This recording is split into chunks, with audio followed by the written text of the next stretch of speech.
Hi, this is Anne, or Anne as they say in Dutch, and this is day 11 of my advent calendar project. The chocolate is for the end of the video. I'm gonna start with a tool, tip, or insight. I'm opening up the box, the little house, and there's a piece of paper in there with lots of words on there. Let's start with this side first, and it says, you get great at something by allowing yourself to be not good at it at first and iterating your way forward. And the back side is saying sketches, Guernica. And this is an example that I often give in workshops that I teach.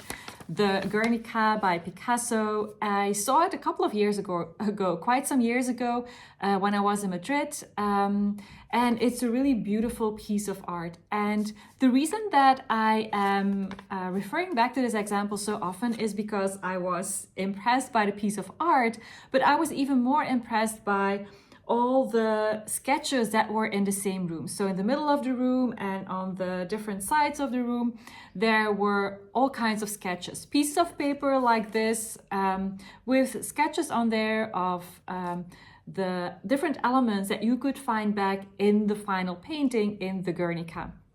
And this made such a big impression to me because it came at a stage where I was teaching myself to be intentionally more imperfect and to not want to do things perfectly from the get-go, which was what I used to want to do. I wanted to do things perfectly.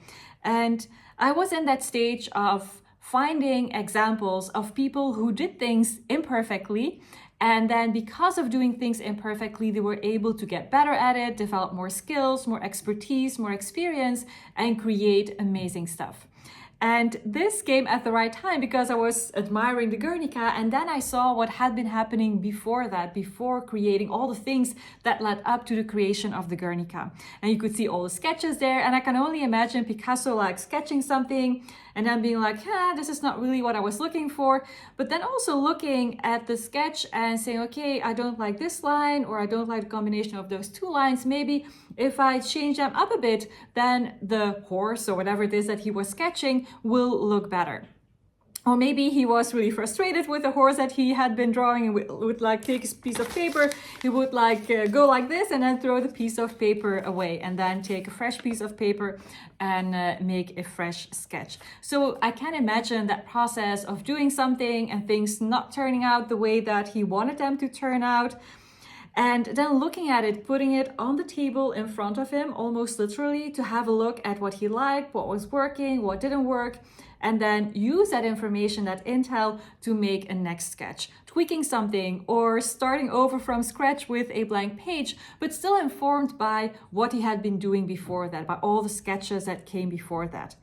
And it's actually like that for so many things that we do. We have this expectation, like I had, to want to do things perfectly from the get-go. And that will put, in my case, and I guess in your case, if you are going through the same thing, whenever we want to do things perfectly, we put lots of weight on our shoulders and lots of pressure on our shoulders. And the thing that happens then is either we push it out in front of us, we don't start, we don't do the thing, because as long as we didn't touch the thing, then the illusion of perfection can still exist. Or we do something, but we are constantly criticizing ourselves. And it's a very pressureful process to create something and do something, and having that voice inside of your brain all the time telling you that it is not okay. And so as I was letting go of wanting to do things perfectly from the get-go, I was really inspired by what I saw there. And it's like that, and I started applying that for the specific things that I did at work, but also outside of work. Like for a presentation, for example, I would make a draft, a first draft, a rough draft, an outline, just like a couple of bullet points, and then take it from there. And when I would have a conversation, for example, or facilitate a meeting, or facilitate a workshop, or give feedback to someone, and it didn't go as I expected, I couldn't find the words I was looking for, the phrases came out really weird. Sometimes I got like a reaction that I wasn't expecting, and then I didn't know how to respond to that. All these conversations, or all the ways in which I facilitated meetings or led workshops, All that led me to the way that I'm facilitating workshops and meetings and doing things today. And it's by doing something and then putting it in front of you on the table, looking at what's working, what's not working, and then deciding what you want to tweak for next time, that gradually you make a quote-unquote different sketch.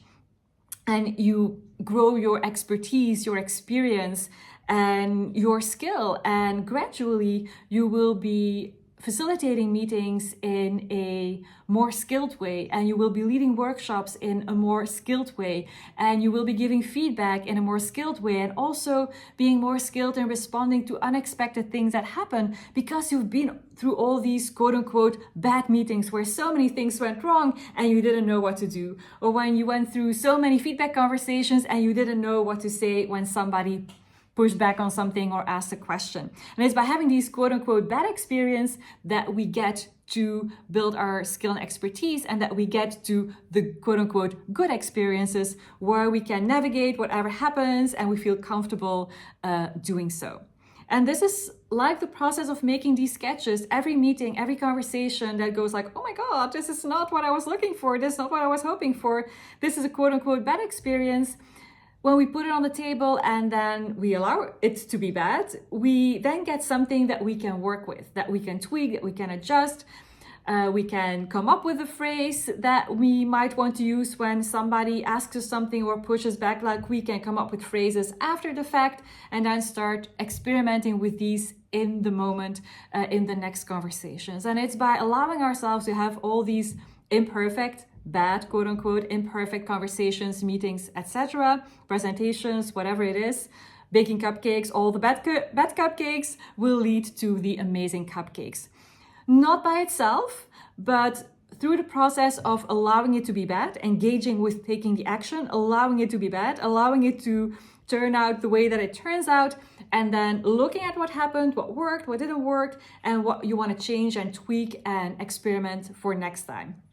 The next time you bake a cupcake, or the next time you give a presentation, or the next time you facilitate a workshop, or the next time you lead a meeting, etc. And so it's a process of, on the one hand, allowing yourself to be bad at it, and the combination with then iterating your way forward. So saying, okay, this is what happened. It is an imperfect experience. There were things that I didn't know how to handle. I'm going to have a look at it. I'm going to put it in front of me on the table and see what worked, what didn't work. I'm gonna come up with a few ways that I can handle the unexpected things that come up, and then I am gonna apply that for the next things that I will be doing. And so that's the secret, quote unquote, to being very skilled at something, experienced at something, and to really feel comfortable responding to whatever happens. It's by allowing things to be quote unquote bad that you get to the good. Just like Picasso, by allowing all these sketches to be bad and then iterating his way forward, ultimately created the Guernica. And not in the way that I assumed that he would have done it, by saying, okay, I've got this canvas here and I'm just gonna start drawing and painting, and boom, the painting is done. That's the way that I thought that things were done. That's how I expected myself to do things, in this perfect way.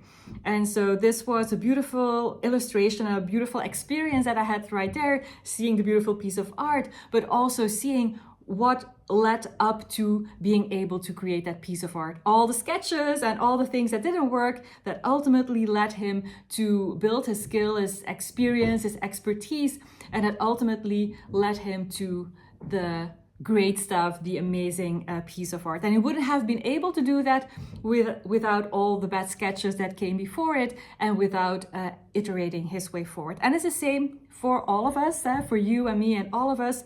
Whatever we're doing, giving presentations, leading meetings, workshops, baking cupcakes, as I said, whatever it is that we're doing, we get to the quote unquote good by allowing ourselves to be bad at it first and then iterating our way forward. All right, that's it for today. I'm gonna put this back in its little house, and I'm gonna focus my attention now on the other house. Whoa, this is very easy. I never opened a chocolate house or the chocolate house this fast. So let's see what the chocolate is that is in here. It's this one. It's got these, it's brown with black specks on it. So let's give it a try.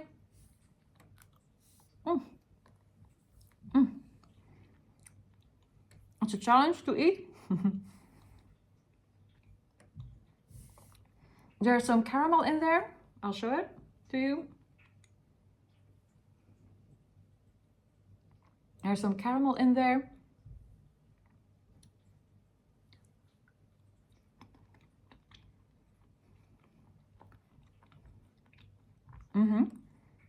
And that's the main taste actually that I can pinpoint. So I'll look up the name and I will check what's in there. Caramel for sure. And that's the only taste that I can identify, the caramel taste. Really nice. And I don't taste anything additionally. All right. It's really lovely chocolate again. All right, I'm gonna wrap up the video right here. It's the last day, by the way, for these nails, my red Christmas nails. I'm gonna get new nails today and I'm gonna go for blue Christmas nails. So tomorrow, in tomorrow's video, I'll be doing it with different nails. So see you tomorrow if you wanna see what my nails look like tomorrow, and if you wanna get another tip, tool, or insight, or if you wanna see me try to figure out what's in this chocolate, what the ingredients are, and failing at it most of the time, then make sure that you check in tomorrow for tomorrow's video. So see you tomorrow. Bye.